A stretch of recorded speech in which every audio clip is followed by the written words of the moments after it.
पादरी जाते जाते खतरनाक मुस्कान देता है और यहीं से साफ हो जाता है कि वह इतनी आसानी से हार नहीं मानने वाला। रात होती है, बाहर तूफान, बिजली और गर्जन से माहौल पहले ही डरावना बन चुका होता है। तभी हांच अचानक उठता है, उसे कुछ गड़बड़ महसूस होती है। वह परिवार को जगाता है और खिड़की से झांकता है जहां उसे एक छोटी लड़की खड़ी दिखती है। थोड़ी हिचकिचाहट के बाद वे उसे अंदर ले आते हैं, लेकिन लड़की चुपचाप रहती है, बिल्कुल कुछ भी नहीं बोलती। जब हांच उसका मुंह खोल कर देखता है तब पता चलता है कि उसकी जीभ ही नहीं है, मतलब वह कल्ट ग्रुप की मेंबर है। तभी वह लड़की बार बार अपने पेट की तरफ देखने लगती है और जब परिवार चेक करता है तो उनके होश उड़ जाते हैं। उसके पूरे शरीर पर फोन स्टेप किया गया होता है। उसी समय एली बाहर खिड़की पर भी एक फोन देखती है और तभी अचानक अलार्म बज उठता है। आवाज सुनते ही मॉन्स्टर सीधे घर पर हमला कर देते हैं। लड़की डरकर छिप जाती है, लेकिन उसके शरीर में फोन्स भी एक एक करके बजने लगते हैं। अब सिचुएशन पूरी तरह आउट ऑफ कंट्रोल हो जाती है। मॉन्स्टर खिड़कियां तोड़कर घर के अंदर घुस आते हैं। किसी तरह फैमिली फोन्स निकाल कर पानी में फेंक देती है और कुछ पल के लिए हमला रुक जाता है, लेकिन तभी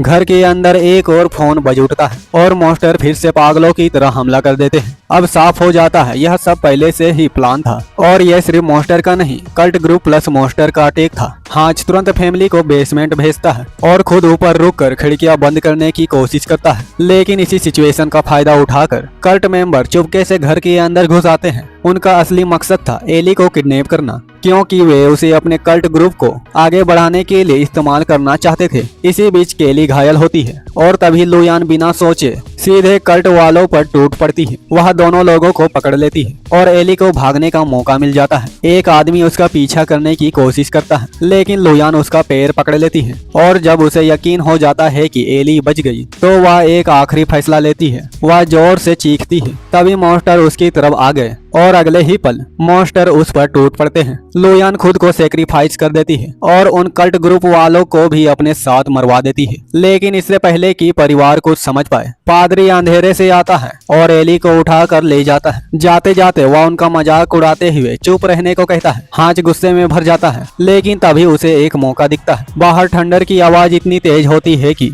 मॉन्स्टर कंफ्यूज हो रहे होते हैं। बस यही चांस था। हांच फैमिली को लेकर एली के पीछे भागता है। आखिरकार वह पादरी तक पहुंच जाता है और उसे जोरदार मुक्का मार कर गिरा देता है, लेकिन पादरी भी पलटवार करता है और चाकू से हांच को घायल कर देता है। तभी एली आगे बढ़ती है और एक पत्थर से अटैक करती है। केली भी उठकर चाकू से दूसरे आदमी को खत्म कर देती है। अब हांच पूरी तरह गुस्से में आ जाता है और पादरी को मार देता है। लड़ाई खत्म होती है, लेकिन कहानी यहाँ एक मैसेज भी देती है। दुनिया के अंत में सरवाइव करने के लिए मजबूत बनना होगा, लेकिन इंसानियत नहीं खोनी चाहिए। उन्हें कल्ट की एक माँ और बच्चे मिलती है और वे उन्हें छोड़ देते हैं। इसके बाद फैमिली फिर से सफर पर निकलती है। इस बार मंजिल होती है ठंडी उत्तरी ध्रुव। लंबे और मुश्किल सफर के बाद उन्हें आखिरकार एक सेफ एरिया मिल जाता है जहां अब भी लोग जिंदा है।